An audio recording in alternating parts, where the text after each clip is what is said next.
서울의 대표 랜드마크인 동대문 디자인 플라자.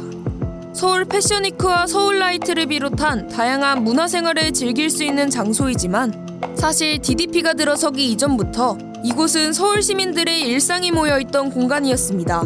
최근에는 DDP 해체론이 대두되며 큰 화제가 되기도 했는데요.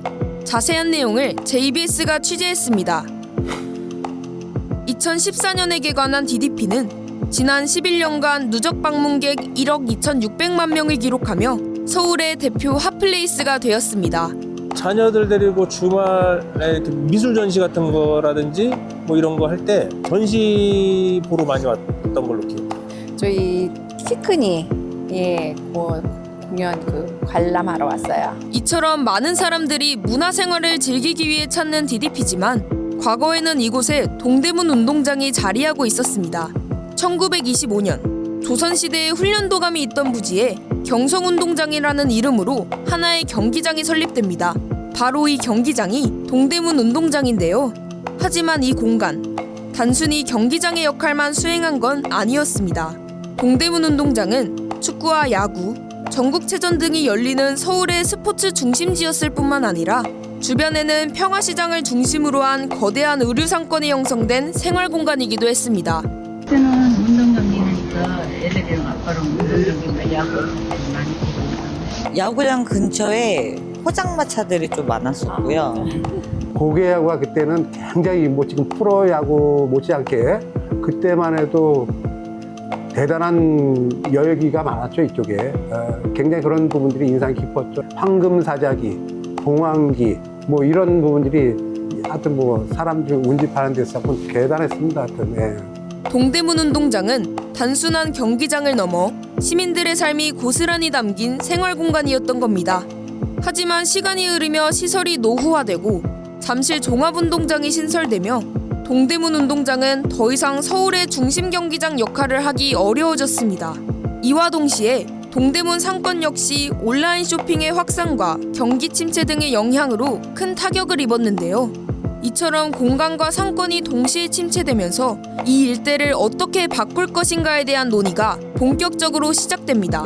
90년대부터 동대문에 운동장을 공원을 하나 만들자라는 논의가 있기 시작했고, 그게 이제 나아가서는 2000년대에 와서 그게 DDP로 바뀐 건데요.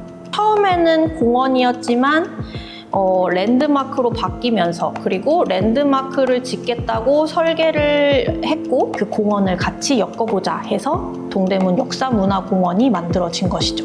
서울시는 동대문 운동장 일대를 새로운 도시공간으로 재구성할 필요가 있다고 판단했고 문화와 디자인 중심의 공간으로 탈바꿈시키는 DDP 건립을 추진하게 됩니다. 하지만 이 계획은 여러 분야에서의 반발로 이어졌습니다. 스포츠계에서는 스포츠의 상징적인 경기장을 잃는다며 거세게 반발했고 문화계와 일부 시민 역시 광복 이후 대한민국의 근현대사를 함께한 공간이라는 점에서 보존해야 한다는 주장을 펼쳤습니다. 또한 해당 부지를 발굴하는 과정에서 여러 역사문화 유적들이 나오기도 하며 DDP 건립은 위기를 맞이합니다.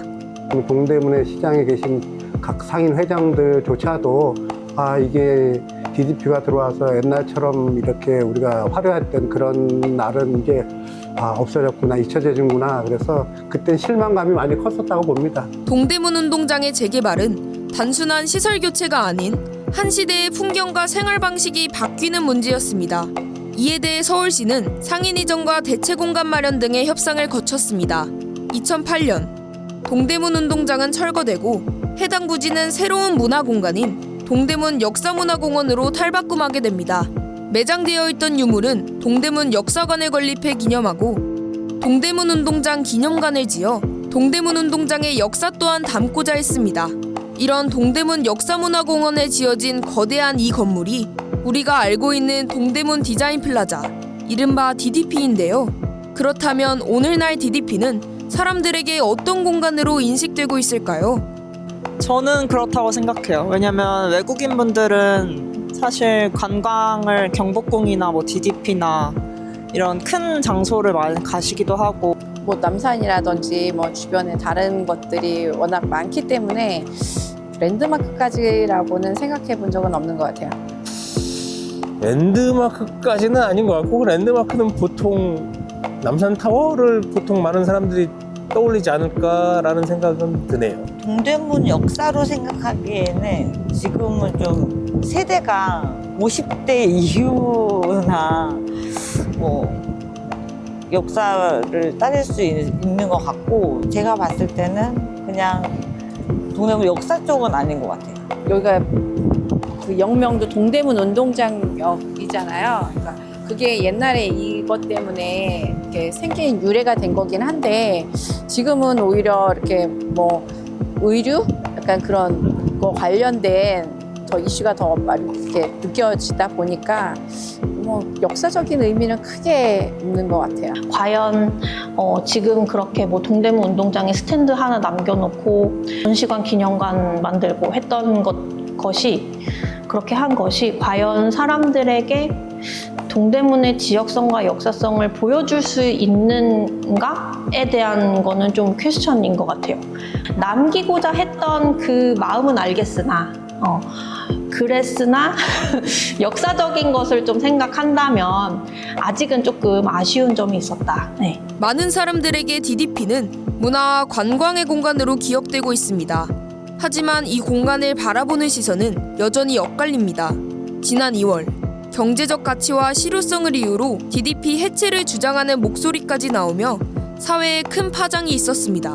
이처럼 같은 공간을 두고도 서로 다른 평가가 존재하는 이유는 무엇일까요? 내가 경험했던 것, 그리고 이 친구가 경험했던 것이 다르다면 그 공간을 두고도 다른 생각을 할 수 있지 않을까 하는 그런 생각을 해요. 저보다 좀 연령층이 낮은 10대, 20대 같은 경우에는 동대문 운동장은 사실 기억에 없겠죠. DDP가 만들어졌을 때 역사를 전공하는 사람의 입장에서 봤을 때는 왜 그 역사적인 유산을 부수고 저걸 만들었어 이렇게 생각을 했는데, 꽤 많은 사람들이 그래도 이제 이미 만들어졌으니 우리가 여기에 새로운 역사를 다시 입히면 되지 않을까요? 라는 생각을 하시더라고요. 서울이 발전을 하게 되다 보면 역사적인 것을 과연 끝까지 우리가 지킬 수 있을까 하는 생각이 들기도 해요. 그렇기 때문에 물리적인 것이 아니더라도 그 역사가, 그 지역의 역사가 어떻게 이어져 왔는지, 그 안에서 이 지역이 갖고 있는 가치, 공간의 가치, 공간의 의미, 이런 것들을 좀 도출을 해내서 그것이 지금 현재 사람들에게 이용될 수 있게, 계속 전해질 수 있게 하는 방식으로 남겨야 되지 않을까 하는 생각이 들어요. 서울의 과거와 현재가 만나는 공간 동대문. 우리는 이 공간을 즐길거리가 많은 문화 공간으로 기억할까요? 아니면 한때 운동장과 생활의 흔적이 남아있는 자리로 남겨두고 있을까요? 동대문은 우리에게 그 기억에 대한 질문을 던지고 있습니다.